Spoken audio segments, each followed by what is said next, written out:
اور ٹیوزڈے کو 5 دسمبر کو ہزارہ اور مالاکنڈ ڈویژن خیبر پختونخوا سے ان کے امیدواروں کے انٹرویوز ہوں گے، اور 6 تاریخ کو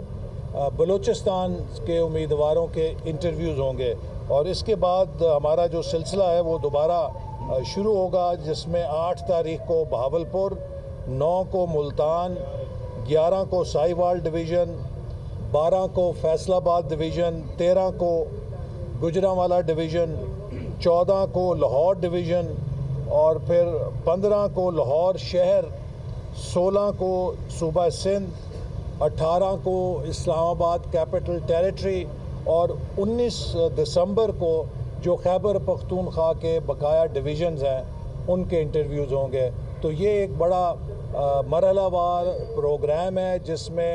ہماری کوشش ہے میرٹ کے اوپر ان امیدواروں کا چناؤ کریں جن کی پارٹی کے ساتھ وابستگی بھی مضبوط ہو، جن کے اندر ملک اور قوم اور عوام کی خدمت کرنے کی صلاحیت بھی بہترین ہو، اور وہ انتخابی مرحلے میں کامیاب بھی ہو سکیں۔ انشاءاللہ تعالی اس پورے عمل کے بعد پوری قوم دیکھے گی کہ مسلم لیگ نون ایک ایسی ٹیم کے ساتھ انتخابی عمل میں اترے گی جو اسے ایک تاریخی کامیابی انشاءاللہ دلوائیں گے۔ دانیال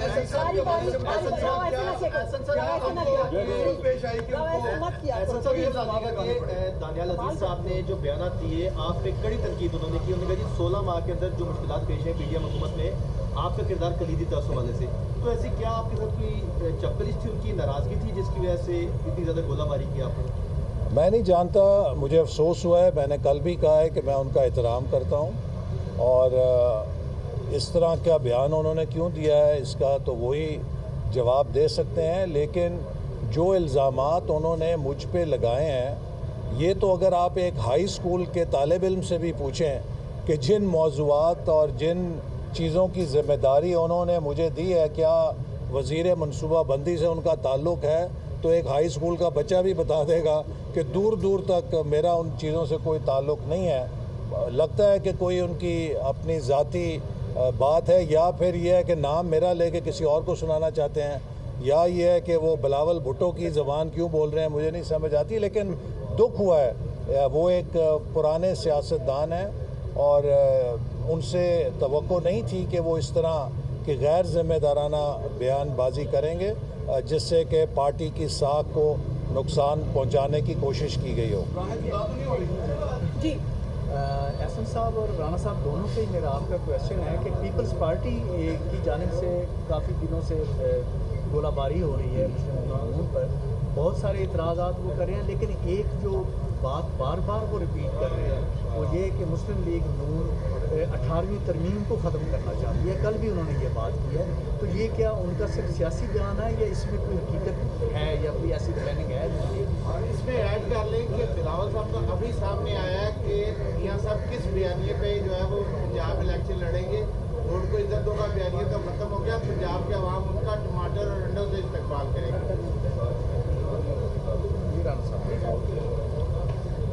دیکھیں معاملہ یہ ہے کہ پیپلز پارٹی جو ہے وہ پنجاب میں پی ایم ایل این کا مخالف ووٹ جو ہے اس کو اٹریکٹ کرنا چاہتی ہے، تو سیاسی طور پہ وہ ہمارے خلاف بات کر کے ہی ہمارا مخالف ووٹر جو ہے اس کو اٹریکٹ کر سکتی ہے، لیکن ہم یہ خیال کرتے ہیں اور ہماری یہ سوچ ہے کہ وہ اوئے توئے کا کلچر، وہ مخالفوں کو جو ہے وہ گالیاں دینا اور اپنے لوگوں سے کہنا کہ وہ مخالف سیاستدانوں کو دیکھ کے ان کو گالیاں دیں، اس کلچر نے پچھلے 5 سال پونے 4 سال جب پی ٹی آئی کی حکومت رہی ہے تو پاکستان کی سیاست کو اور جمہوریت کو ناقابل تلافی نقصان پہنچایا۔ ہم یہ سمجھتے ہیں اور ہم توقع کرتے ہیں کہ پیپلز پارٹی کی قیادت جو ہے وہ الیکشن کے حوالہ سے بات کرتے ہوئے ان جمہوری روایات کو اور ان اقدار کو جو ہے وہ پیش نظر رکھے گی، باقی انہیں بالکل الیکشن پنجاب میں لڑنے کے لیے اگر وہ سمجھتے ہیں کہ پی ایم ایل این کے ساتھ ان کا مقابلہ ہے اور انہوں نے پی ایم ایل این کے خلاف بات کرنی ہے، پی ایم ایل این کے اوپر تنقید کر کے انہوں نے ووٹ حاصل کرنا ہے، تو اس کی انہیں آزادی ہے، وہ بھرپور طریقے سے وہ کریں اور اپنا زور لگائیں پورا، انہیں حق حاصل ہے کہ وہ پنجاب میں کوشش کریں۔ میں اس میں ذرا ایڈ کر دوں کہ دیکھیے اگلے الیکشن میں مسلم لیگ نون کا بیانیہ مسلم لیگ نون کی ترقی کا ایجنڈا اور کارکردگی ہوگی۔ 2018 میں 2 جماعتیں آزمودہ تھیں اور ایک نسبتاً نئی جماعت تھی، لیکن 2024 میں جب ہم انتخابی عمل میں اتریں گے تو پی ٹی آئی 10 سال خیبر پختونخوا میں لگا چکی ہے، پیپلز پارٹی 15 سال سندھ میں لگا چکی ہے، اور مسلم لیگ نون 2008 سے 18 10 سال پنجاب میں لگا چکی ہے، جبکہ اس کے بعد عثمان بزدار کے 5 سالوں سے ہماری کارکردگی پہ گرہن لگانے کی کوشش کی گئی۔ لیکن اس کے باوجود ان تینوں جماعتوں کو موقع ملا ہے کہ 3 صوبوں کے اندر حکمرانی کریں۔ مسلم لیگ نون فخر کے ساتھ کہہ سکتی ہے کہ اس نے جو پنجاب کے اندر ترقی کی ہے، اس نے جو لاہور کی شکل نکالی ہے، ویسی شکل وہ پورے پاکستان کے آبادیوں کی نکال سکتی ہے۔ کیا پیپلز پارٹی کہہ سکتی ہے کہ جو شکل اس نے کراچی کی نکالی ہے ویسی وہ پورے پاکستان کی نکالے گی؟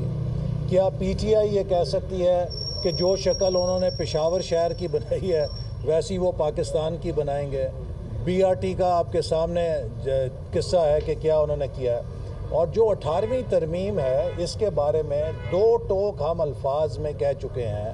کہ نہ کوئی ایسی تجویز زیر غور ہے، نہ کوئی ایسی تجویز پہ ہم یقین رکھتے ہیں، بلکہ 18ویں ترمیم ادھوری ہے۔ مسلم لیگ نون 18ویں ترمیم کو مکمل کرے گی، اور وہ یوں ادھوری ہے کہ 18ویں ترمیم کا مقصد اقتدار کو مرکز سے ڈیوالو کر کے عوام تک لے جانا تھا۔ اس کے پہلے مرحلے میں مرکز سے صوبوں تک ڈیولوشن ہوئی، لیکن صوبوں سے نیچے وہ ڈیولوشن ابھی ادھوری ہے۔ تو ہم انشاءاللہ تعالیٰ اپنے منشور میں بھی یہ کہہ رہے ہیں کہ ہم پاکستان کے لیے ایک مضبوط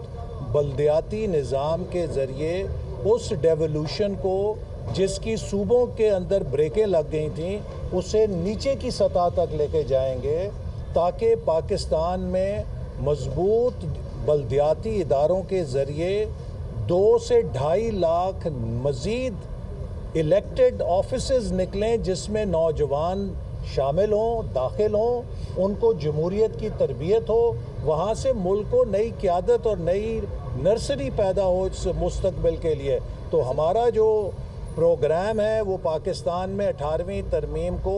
اس کے منطقی انجام تک پہنچانا ہے تھرو اسٹرانگ لوکل گورنمنٹس۔ اور پی ایم ایل این جو ہے، پی ایم ایل این واضح طور پہ یہ اعلان کرتی ہے کہ 18ویں ترمیم جو ہے اس میں جو کچھ ڈیوالو ہو گیا ہے اسے فردر صوبوں سے ضلع کی سطح پر اور عوامی سطح پہ، لوکل باڈیز کی سطح پہ ڈیوالو تو کیا جا سکتا ہے، لیکن کوئی چیز جو ہے وہ رول بیک کرنے والی یا جس طرح کا خوف پیپلز پارٹی پیدا کر کے، ماحول پیدا کر کے وہ الیکشن سلوگن بنانا چاہتی ہے، ایسی کوئی بات نہیں۔ احسن صاحب آپ نے بالکل صحیح کہا کہ جو آپ پر الزام لگایا دانیال عزیز صاحب نے، آپ بالکل اس کے ذمہ دار۔ اس کو چھوڑیں، آپ اس کو پارٹی نے شو کا نوٹس دیا ہے، اس کا جب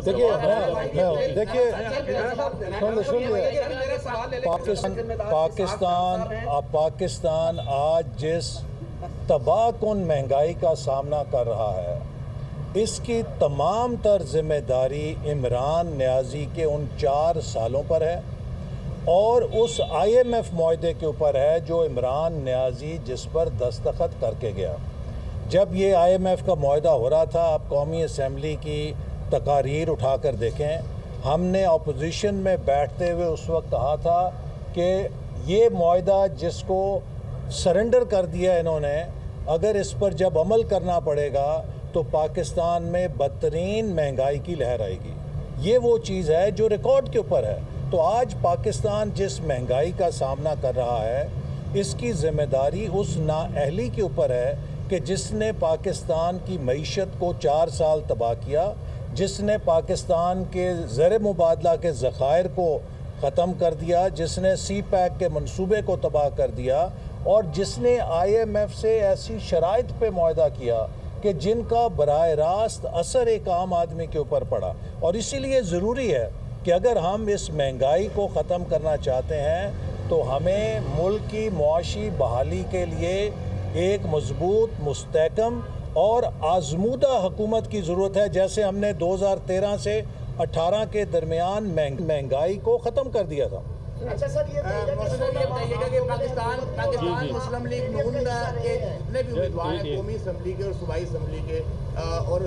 پنجاب میں کافی حد تک زیادہ تر جو ہے 16 کینڈیڈیٹس میں امیدوار ہیں ٹکٹ کے، لیکن اس کے ایک پاکستان مسلم لیگ نون جو ہے الیکٹیبلس کو بھی شامل کری اور دیگر جو لوگ ہیں شمولیت اختیار کر رہے ہیں، جہاں سے پاکستان مسلم لیگ نون کے کینڈیڈیٹس بھی جو ہے امیدوار ہیں۔ تو کیا پاکستان مسلم لیگ نون کے وہ لوگ جو ناراض ہو رہے ہیں ان کی شمولیت سے، ان کو کس طریقے سے ہینڈل کیا جائے گا؟ دیکھیں، الیکٹیبلٹی جو ہے وہ ہر الیکشن کے لیے ایک بنیادی جو ہے وہ شرط ہوتی ہے۔ پاکستان مسلم لیگ نون جو ہے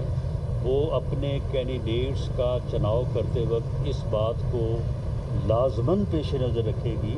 کہ ان لوگوں میں یہ کیپیسٹی ہو کہ وہ لوگ جو ہیں وہ کامیاب ہو سکیں۔ جہاں تک آپ نے بات کی ہے کہ جی آپ کے لوگ ناراض، ایسا کوئی معاملہ نہیں ہے۔ جہاں جہاں پہ بھی ہم کسی الیکٹیبل کو جو ہے وہ شامل کر رہے ہیں، باقاعدہ وہاں پہ ڈسٹرکٹ، ڈویژن لیول اور حلقہ لیول کے اوپر اپنے لوگوں سے مشاورت کر کے، اپنے لوگوں کو ساتھ بٹھا کے، ان کے ساتھ جو ہے وہ پوری طرح سے کنسنسس پیدا کر کے لوگوں کو شامل کر رہے ہیں۔ ہم کسی ایسے الیکٹیبل کو شامل نہیں کر رہے جس کے متعلق پارٹی میں کوئی اور میں اس میں اس کی ایک میں وضاحت، ایک منٹ میں ایک واضح اور کر دوں۔ دیکھیے، مسلم لیگ نون کے پاس جس حلقے میں اپنا مخلص نظریاتی کارکن موجود ہے جو الیکشن جیتنے کی صلاحیت رکھتا ہے، ہماری پہلی ترجیح وہ کارکن ہے۔ جس حلقے میں ہمارے پاس ہم دیکھتے ہیں کہ خلا ہے، صرف وہاں پر الیکٹیبلز کو مقامی تنظیم کی مشاورت کے ساتھ قبول کیا جاتا ہے۔ میں اور واضح کر دوں کہ پارٹی لیڈرشپ نے اور پارلیمانی بورڈ نے آج بیٹھ کے یعنی آج پہلے اجلاس سے پہلے جو چند اصول طے کیے ہیں، جس جگہ پہ ہمارا مخلص اور ڈیڈیکیٹڈ، قربانی دینے والا، پارٹی کے ساتھ کھڑا رہنے والا ورکر موجود ہے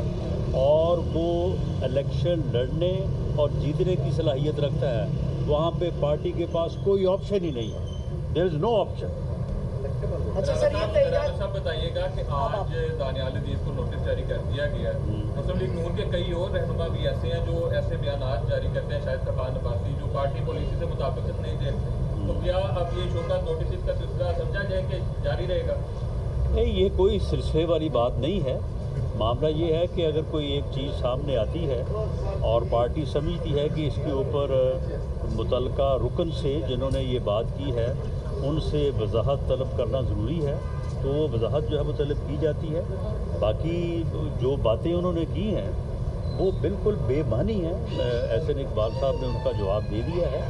تو ایسا اگر کوئی اور رکن کسی طرف کوئی بیان دیتا ہے یا بات کرتا ہے تو اس کا پارٹی جواب بھی دے سکتی ہے اور وضاحت بھی دے سکتی ہے۔ رانا صاحب، یہ کہا جا رہا ہے کہ کچھ حلقے یہ بات کر رہے ہیں کہ نواز شریف علاج تھوڑا سا ان کا باقی رہ گیا اور وہ ہو سکتا ہے کہ لندن واپس چلے جائیں، تو ان یہ کون سے حلقے ہیں؟ کچھ حلقے کہہ رہے ہیں، میرا خیال ہے کہ یہ آپ ہی کہہ رہے ہیں۔ سر یہ کہے گا کہ 16 ماہ جو ہے وہ نون لیگ پی ڈی ایم کا حصہ رہی ہے، جی حکومت کی ہے، تو اب ایک دوسری جو سیاسی جماعتیں ہیں وہ ایک دوسرے کے خلاف اسٹیٹمنٹ دے رہی ہیں، تو کیا اس وقت مفادات کے لیے اکٹھے ہوئے تھے سارے کے جو جی اس وقت کولیشن گورنمنٹ جو ہے اس کے لیے تمام پارٹیز اکٹھی ہوئی تھی۔ پی ڈی ایم کبھی بھی الیکشن اتحاد نہیں تھا، اور اس وقت تمام پارٹی جو ہیں اس ملک کو ڈیفالٹ سے بچانے کے لیے اکٹھی ہوئی تھی اور وہ بچایا۔ وہ ایک قومی چیلنج تھا جس کے لیے سب اکٹھے ہوئے تھے، ایک قومی چیلنج تھا، ایک قومی ایمرجنسی تھی۔ عمران خان پاکستان کو ڈیفالٹ کے دھانے پہ لے گیا تھا، اور اس وقت تمام جماعتوں نے اپنی سیاست کو بالائے طاق رکھ کے